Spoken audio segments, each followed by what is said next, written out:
Mais de 500 mil estudantes voltaram às salas de aula hoje no estado. Mas em Urubici, na Serra, o retorno foi tumultuado para vários alunos. Para conter gastos, a prefeitura fechou uma escola e os pais protestaram. Reajuste: os motoristas que passarem pelos pedágios da BR-101 a partir de hoje vão pagar mais caro. O aumento aprovado é de 21%. E ainda o balanço da temporada de verão, considerada uma das melhores dos últimos anos, foi divulgado hoje pelo governo do estado. No futebol, mais uma derrota do Figueirense, que oficializou a volta do técnico Vinícius Eutrópio. E Avaí e Brusque empataram num jogo de 6 gols e muita chuva.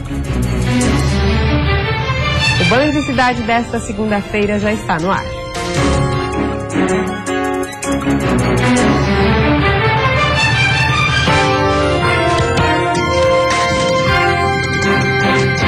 Começou hoje o ano letivo para os alunos da rede pública estadual. Mais de 500 mil estudantes voltaram às salas de aula. Segunda-feira para rever os amigos, os professores e colocar a conversa em dia. Os alunos da rede estadual de ensino voltaram para as atividades hoje. 1.088 escolas abriram as portas para receber 520 mil estudantes e 31 mil professores. Durante o recesso, 30 novas escolas foram concluídas. 75 permanecem em fase de licitação e pelo menos 91 estão começando o ano letivo com obras de melhorias na infraestrutura. E são por causa destas obras que 4 unidades vão começar as aulas mais tarde. 2 escolas em Florianópolis e uma em São José do Cedro retomam as aulas no dia 29 de fevereiro. Já uma escola em José Boatê vai receber os estudantes no dia 10 de março. O governo do estado pretende, em 2016, investir em 5 programas: tecnologia, infraestrutura escolar, reforço pedagógico e gestão de pessoas e escola. Em Urubici, na Serra Catarinense, uma escola do município foi fechada pela prefeitura para contenção de gastos. Os alunos foram remanejados para outra instituição, mas os pais fizeram um protesto hoje. Infelizmente, para esta comunidade de Urubici, na região serrana, a ida à escola hoje dos pais e dos alunos não foi para dar as boas-vindas ao ano letivo, e sim para protestar. A escola municipal, que abriga 4 comunidades do interior, paralisou as atividades no início deste mês e não tem previsão de volta. O comunicado foi feito pela secretária de Educação do município e preocupou os pais que não aceitam essa decisão. A gente não quer que feche a escola e vamos lutar até o dia que a gente puder para a gente continuar com a escola aberta. A gente quer a escola aberta. O local atualmente abrigava 45 alunos do 1º ao 5º ano. A estrutura e até a internet eram mantidas pela prefeitura com a ajuda dos pais. A decisão de fechar a unidade, que é referência na cidade pela qualidade do ensino, trouxe surpresa e desânimo aos estudantes. Você não quer sair daqui? Não quero, de jeito nenhum. Por quê? Porque aqui a escola é muito boa, as professoras ensinam bem, elas explicam bem, se a gente está com dificuldade elas vão lá e ajudam bem. Segundo a secretária de Educação, a decisão teve que ser tomada porque o número de alunos é pequeno e foi uma forma encontrada pela administração de economizar. Os alunos e professores foram remanejados para outras escolas do município. Professor de Artes e Educação Física, que foram remanejados para outra escola onde eu precisaria contratar o ACT, então eu não preciso nesse caso, não preciso nem juntar turma, nem fazer algo para atender essas crianças. Economia de luz, água, que é mínimo, mas de pouquinho em pouquinho a gente sabe que faz a diferença. Mas os pais alegam que o gasto era baixo na instituição. O seu Ademir tem um filho no local e diz que o tempo que o filho dele vai ficar no transporte escolar irá dobrar, e isso também o preocupa. O ensino aqui é bom, a escola é boa, a estrutura é boa, e bem no fim querem tirar nossas crianças daqui e levar para outro lugar. E nós não concordamos com isso. A escola é considerada modelo aqui no município. Ano passado, inclusive, ela já passou até por uma reforma. E a maior preocupação dos pais é que a unidade não abra mais as portas para o ensino. Isso porque outras escolas que foram fechadas há mais de anos estão abandonadas na cidade.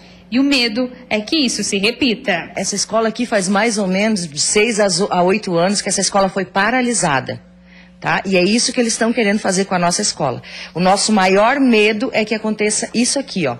Como vocês podem ver, isso aqui é um descaso municipal. Um pedido de reabertura da unidade foi feito ao Ministério Público, que já pediu explicações ao Poder Municipal. A decisão deve sair nos próximos dias. Conforme a decisão, se tiver que retornar, a gente reorganiza novamente, mas só Deus aí para nos dar força e saber como vamos chegar daí até o final do ano.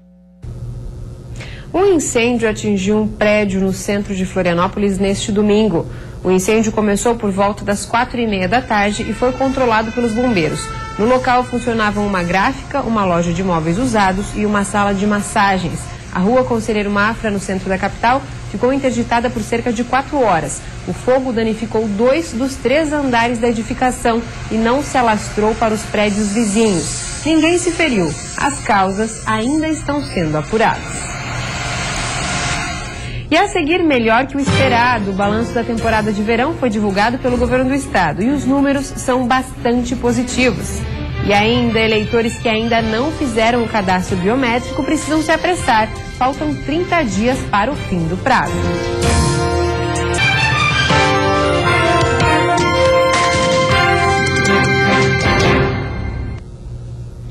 O governo do estado fez hoje um balanço da temporada de verão, considerada uma das melhores dos últimos anos. De dezembro do ano passado até a última semana, o estado recebeu cerca de 8 milhões de turistas. Até a Páscoa, a previsão é de que mais 1,5 milhão de pessoas cheguem a Santa Catarina, entre estrangeiros e visitantes de outros estados. Em relação à temporada passada, por exemplo, o número de voos extras nacionais no aeroporto Hercílio Luz teve um aumento de 45%. Só na Grande Florianópolis, a ocupação hoteleira foi de 90%. Nós melhoramos em muitas coisas, existem outras que nos desafiam. A questão do saneamento é uma questão que é importante porque o número de turistas aumenta cada vez mais e, evidentemente, isso agrava-se cada vez mais. Por isso, os investimentos têm que continuar sendo feitos. E é uma atividade de médio prazo. Você não consegue construir um sistema de saneamento em menos de 3 anos. Essa é a temporada mais positiva que Santa Catarina registrou nos últimos anos. Não só sob o aspecto do fluxo turístico, que superou a casa de 8 milhões de pessoas, dentre catarinenses, brasileiros de outros estados e estrangeiros, mas Santa Catarina cresceu muito sob o aspecto do protagonismo para o turismo nacional. Nós pudemos, com essa temporada muito movimentada, divulgar ainda mais as nossas belezas naturais, a nossa gastronomia, a nossa cultura, os nossos produtos turísticos. Com isso, Santa Catarina ganha toda a cadeia econômica que lucra com o turismo. São 46 agentes da economia catarinense que lucram financeiramente, economicamente, diretamente com o turismo. Então, sem dúvida nenhuma, essa é uma das melhores temporadas que nós já registramos. A terça-feira deve ser de poucas mudanças no tempo. O ar continua quente e abafado e o céu com muitas nuvens, com previsão de pancadas isoladas de chuva no fim da tarde. As temperaturas também não variam muito, com a máxima marcando 30 graus no litoral sul do estado. Na Grande Florianópolis e na Serra, a máxima chega aos 27 graus. No Vale do Itajaí, litoral norte, máxima de 26. E no oeste, as temperaturas variam entre 18 e 25 graus. Faltam exatamente 30 dias para o fim do cadastramento biométrico e quem ainda não fez o registro da digital precisa correr para não enfrentar fila. O prazo não será prorrogado. O cadastramento biométrico é obrigatório em 5 cidades do estado: Florianópolis, Joinville, Blumenau, São José e Palhoça. Dos mais de 4 milhões e 900 mil eleitores, somente 22% fizeram o registro da digital para votar nas próximas eleições. Florianópolis é o município com a situação mais crítica. Dos mais de 348 mil eleitores, 74% fizeram o cadastramento biométrico, mas ainda falta muita gente. Quase 92 mil pessoas ainda precisam fazer o registro da digital. São José já cadastrou 78% dos eleitores e Palhoça, 81%. Joinville e Blumenau estão com um ritmo de procura do eleitorado considerado favorável. As cidades já cadastraram 73% dos votantes. Mas Blumenau, apesar da procura, o município corre o risco de não ter o segundo turno, caso não alcance os 200 mil eleitores cadastrados. Há a questão de 2 meses atrás, nós só tínhamos 50% dos eleitores. Hoje todos estão acima de 73%. Então eu acredito que os eleitores vão comparecer para fazer o cadastramento biométrico e estarem aptos a votar nas eleições desse ano. E a partir de hoje são 30 dias. O prazo termina dia 22 de março. O Tribunal Regional Eleitoral pretende fazer plantões nos finais de semana para atender a população.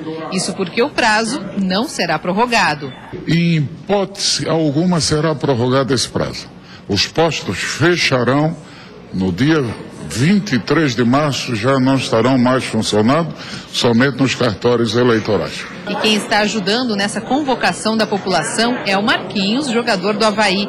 Ele, que é eleitor de Biguaçu, já fez o seu cadastramento e agora chama torcedores para estarem em dia com a Justiça Eleitoral. A gente está convocando, né, o pessoal de Palhoça e o pessoal também de Blumenau, o pessoal de Joinville, que ainda tem para fazer, né, que a gente possa se mobilizar, porque a gente sabe que é um direito do cidadão votar e agora tá show de bola, é rápido, é simples e fica mais dinâmico. Quem perder o prazo terá o título eleitoral cancelado e não poderá votar nas próximas eleições.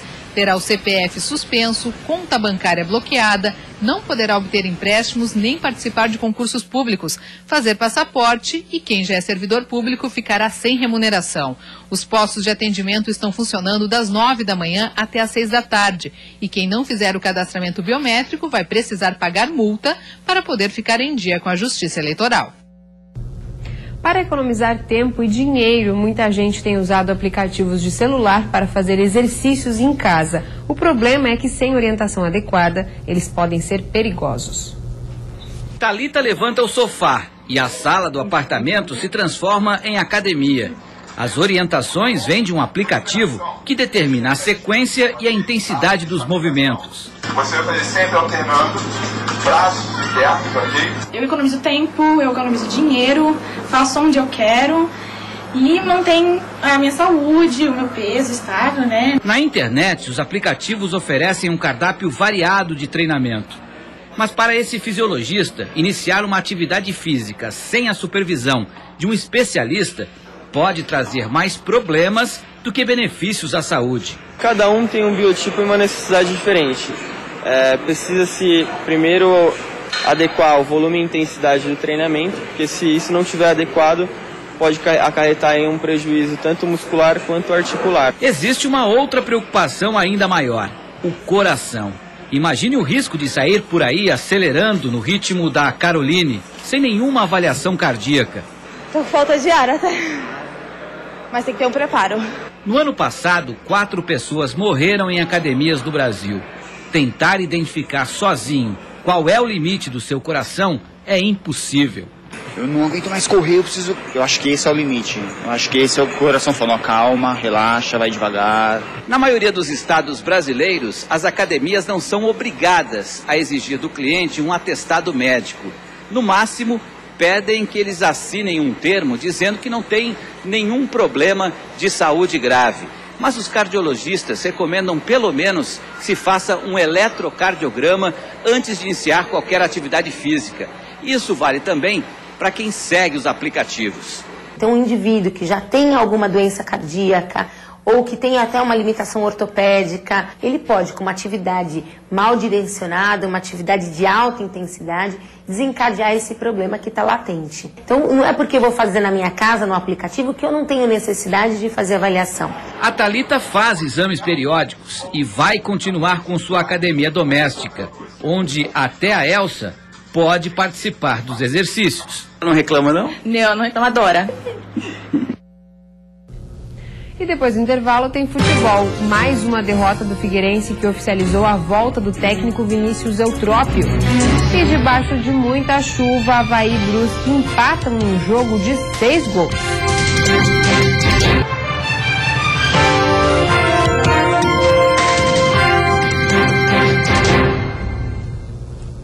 Futebol, uma chuva de gols em Palhoça no jogo entre Avaí e Brusque, que acabou empatado.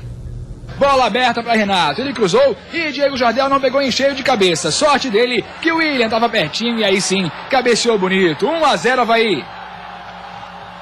O Brusque não se abateu não. Assim como o Leão, começou a usar as laterais do campo. Alemão, lateral direito, recebeu a bola e deu uma bela caneta em Vitor Costa. Aí foi só entregar para Giancarlo, desviar de letra e botar lá dentro. Tudo igual, 1-1.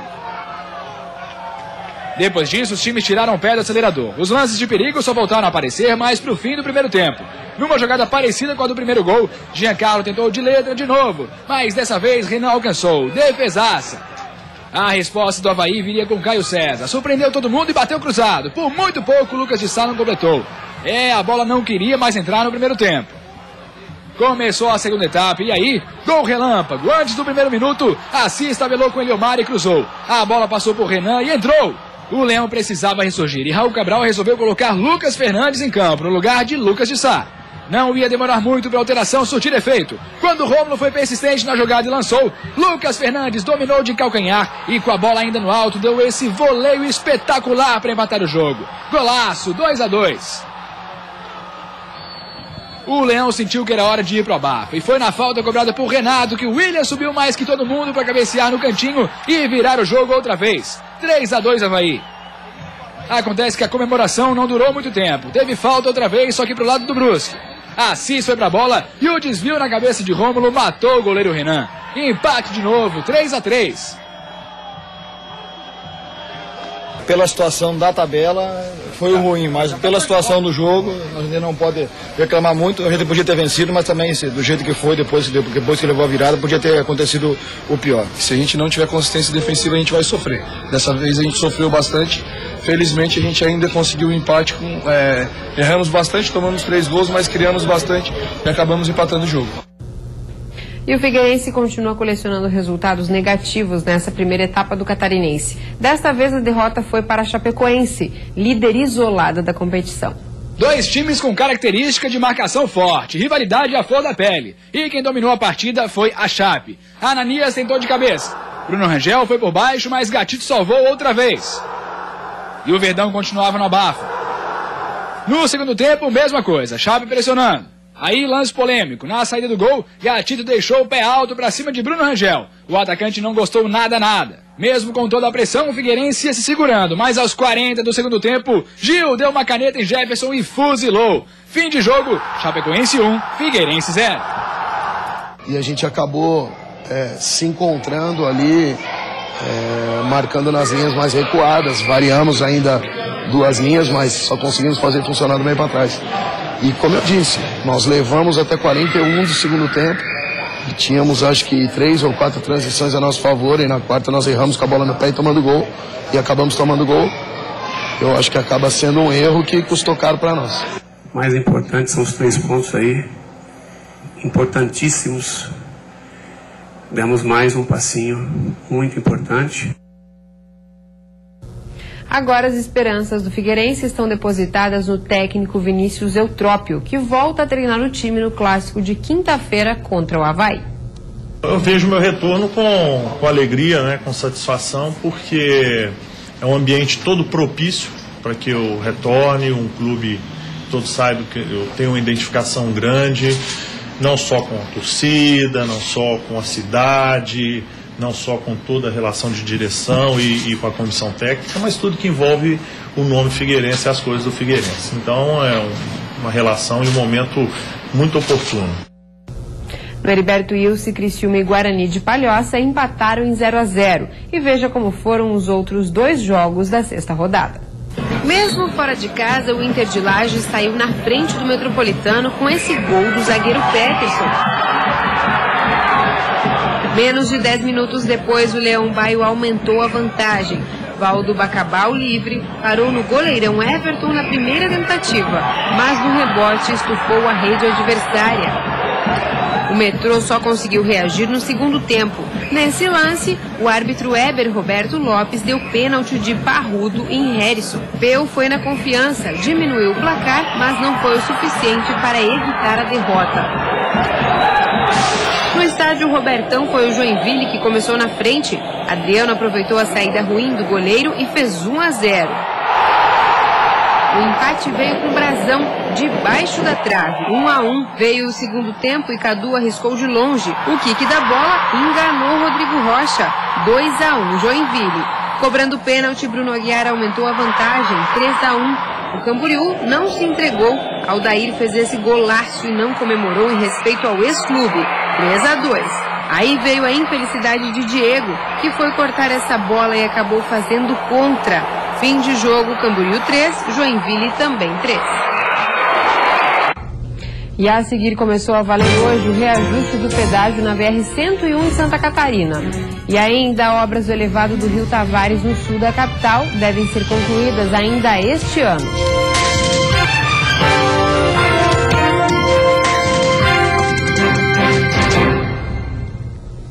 Ficou mais caro o pedágio na BR-101 em Santa Catarina. O reajuste começou a valer hoje.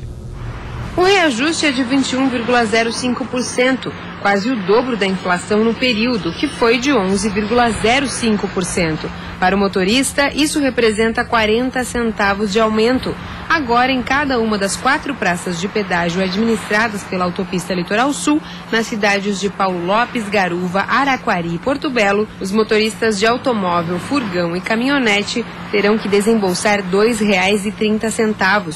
O preço para as demais categorias é crescente, com teto máximo de R$ 13,80 para caminhão com reboque e caminhão trator com semi-reboque. O aumento foi autorizado pela Agência Nacional de Transportes Terrestres, a ANTT. Além da correção, a Autopista Litoral Sul incluiu um aumento de 10,38% como compensação à não cobrança de eixos suspensos de caminhões vazios, estabelecido na Lei dos Caminhoneiros. A rodovia foi concedida para iniciativa privada em fevereiro de 2008, pelo período de 25 anos. As obras do elevado do Rio Tavares no sul da capital devem ser concluídas em novembro deste ano. Conforme os engenheiros, os trabalhos estão seguindo o cronograma.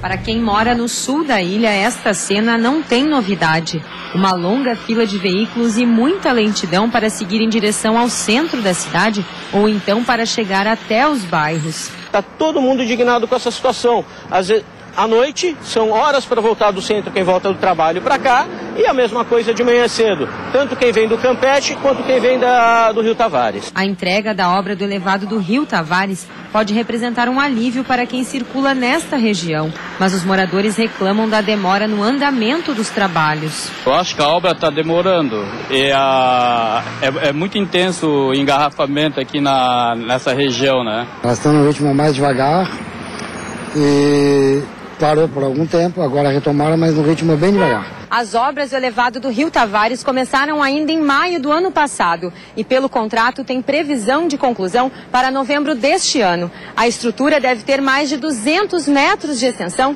e vai fazer a ligação em forma de anel entre a SC 405 e a rodovia que une o Rio Tavares e o Campeche à Lagoa da Conceição. O projeto tem ainda obras no entorno, como ciclovias e calçadas. A infraestrutura do elevado está com uma boa velocidade de execução e agora a gente está partindo para a parte do cimbramento da estrutura, que é uma etapa complexa, né? Tem todo um estudo envolvido. E seria essa a próxima etapa da obra, né? Neste momento, a obra se encontra em um dos períodos mais demorados. Serão necessárias aproximadamente 85 desapropriações para que o elevado seja construído, o que corresponde a 23 mil metros quadrados. 64% já foram negociadas com os proprietários. E essa parte de desapropriação é uma etapa muito complexa.